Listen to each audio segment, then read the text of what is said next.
Right now I'm recording with my iPhone just to show you guys that like you don't have to be perfect. You don't need like the best equipment. This is like $300-400. It's not even expensive.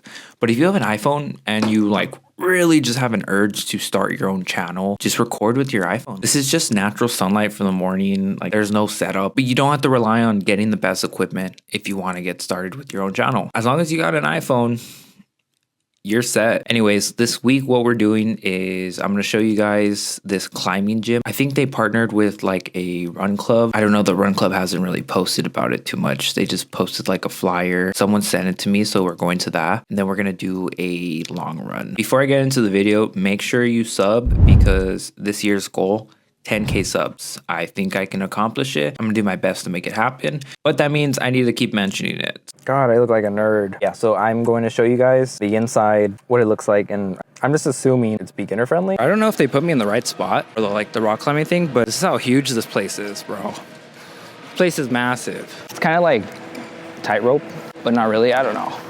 Watch it. Look, this. It's like this rope. It's kind of thick. What is this called again? Slacklining. Slacklining. I would say the standard learning curve is like a couple hours. But definitely try climbing. That's yeah. The most fun. you think an ultramarathon is worse than like climbing? I mean, just like the... Do you do outdoor climbing or no? Yeah. Yeah. Like big stuff. That's insane.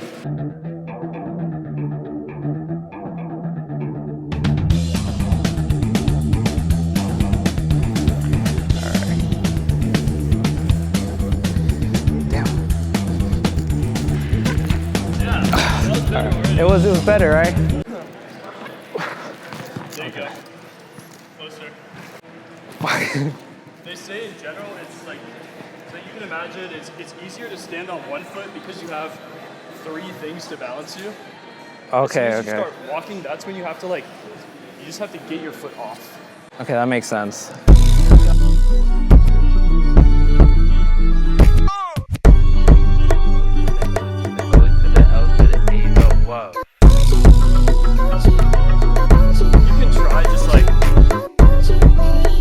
Not using my limbs enough.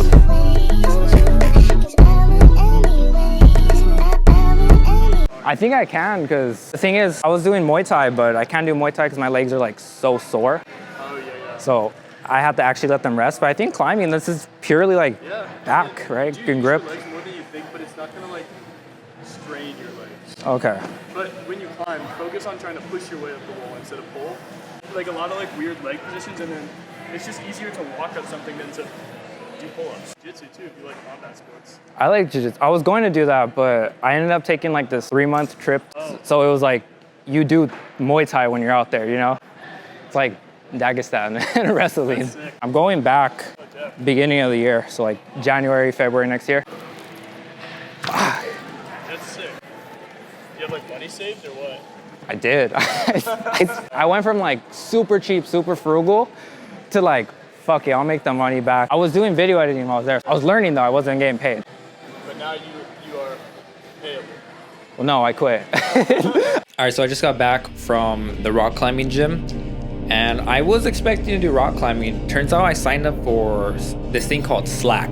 Or slacking, but it's basically like a tightrope, like you saw. It's similar to tightrope, but it's kind of like a rubber band, and it's pretty fun. But the most I got was like 4 steps, and I don't think I even got that recorded. Honestly, I got home super late, and I didn't want to, you know, I just want to go to sleep. I showered, I ate, and I'm ready to go to sleep. But what's most important is what you do when no one's watching. I hacked the system with YouTube because now I get to do these things for YouTube. I'm now accountable to sticking with my routine and everything because I post this shit online. But most people don't post their business online. And so really, what are you going to do when no one's watching? All the boring tasks that actually move the needle for you to become successful. Do what you said you were going to do. And I mean success as in tiny successes, tiny wins. In order for you to win the day, you have to stick to your word. And most likely, no one's watching you. No one's holding you accountable for sticking to your word except yourself. That's why people say it's you versus you. It's cringe, but it's real. And I'm hacking it because I'm aware that I have a YouTube channel. I get to post this shit. What I'm doing is I'm gonna hydrate right now. I'm gonna take my creatine. I'm gonna pack my backpack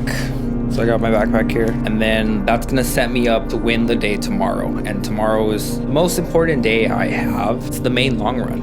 And it's the one thing you can't fuck up. You cannot fuck up your main long run. If you're only doing one long run, you can't skip it.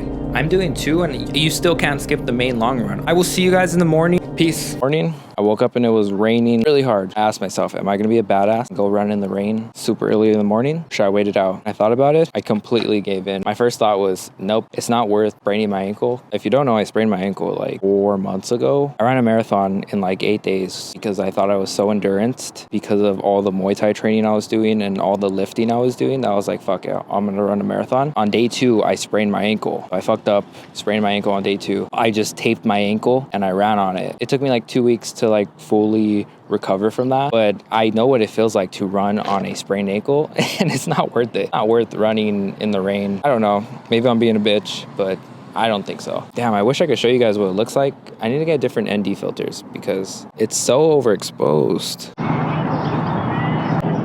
Low-key, I've been a little into learning about rock climbing just because of last night. It looked so cool. Rock climbing builds a lot of strength, so I think that's gonna be one of my new hobbies, is rock climbing. But in the meantime, we gotta focus on the main thing, which is the running. I stopped by my car for some water real quick.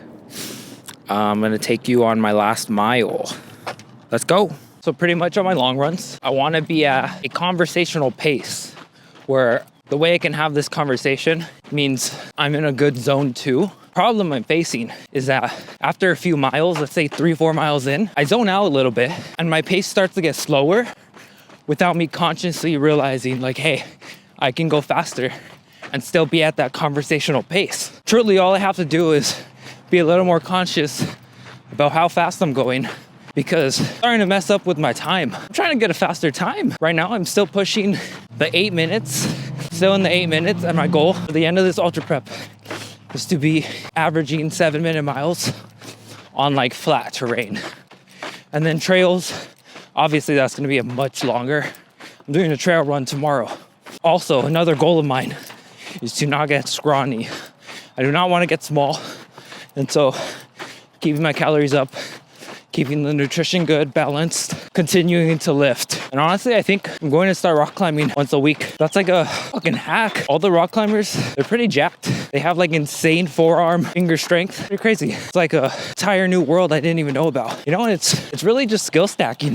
Combat sports, learning to lift, running, rock climbing. These are all different skills that technically, these are all coachable things if you excel and you become an expert in them. But I like being all around, and I don't mind taking longer to get good at these things. We're gonna do some static stretching, and I want to do some pull-ups and some push-ups before I take off. Overall though, today was good. Nice day. I kind of went pretty slow, if I'm being honest. I didn't go too fast, but I really think it's the fact that I was just unconsciously slowing down my pace and getting a little too comfortable. I might invest in a heart monitor. I've noticed a lot of runners to actually see if they're in zone 2. So I'm gonna get one of those. That way I can really monitor, my heart rate and how much I can push myself. But I think it's the end of this video. Don't forget to subscribe. I'm shooting for 10K subs this year. I really think I can pull it off. It's gonna take a lot of consistency. It's gonna take a lot of being completely out of my comfort zone. But I'm okay with that. That's pretty much what I signed up for. I signed up to become a completely different person than I was when I first started off on my goals. Although I'm not going as fast as I wanted to or I expected to, I'm making progress. And that's honestly what's most important. So you hear it all the time. Progress over perfection. It's true. You're most likely you're not. Damn, look at this fucking view. No wonder I get lost, bro. Bro, you can't even tell. Okay, before I leave, I'm showing you iPhone footage.